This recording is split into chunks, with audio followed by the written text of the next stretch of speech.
તો આકરી ગરમીમાં પશુ પક્ષીઓ માટે અમદાવાદ રેલવે દ્વારા ખાસ કાર્યક્રમ। અમદાવાદની ડીઆરએમ ઓફિસમાં પક્ષીઓના જળ માટે ખાસ કાર્યક્રમ।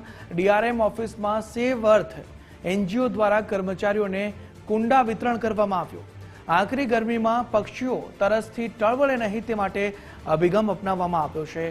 પશુ પક્ષીઓના પાણી માટે ખાસ કુંડા વિતરણ કાર્યક્રમનું આયોજન કરવામાં આવ્યું। અમદાવાદના ડીઆરએમ વેદ પ્રકાશ અને તેમની ટીમ દ્વારા ખાસ કાર્યક્રમ યોજવામાં આવ્યો। તેમાં સિનિયર ડીપીઓ અને એડીઆરએમ સહિત અન્ય અધિકારીઓની ખાસ ઉપસ્થિતિ જોવા મળી। રેલવેના કર્મચારીઓને મફતમાં કુંડાનું વિતરણ કરવામાં આવ્યું છે।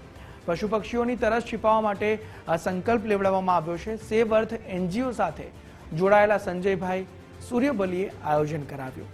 એનજીઓના સાથીઓએ પણ પશુ પક્ષીઓને બચાવવા સંકલ્પ લેવડાવ્યો છે। એનજીઓ દ્વારા આયોજિત કાર્યક્રમમાં રેલવે કર્મચારીઓએ પણ ભાગ લીધો।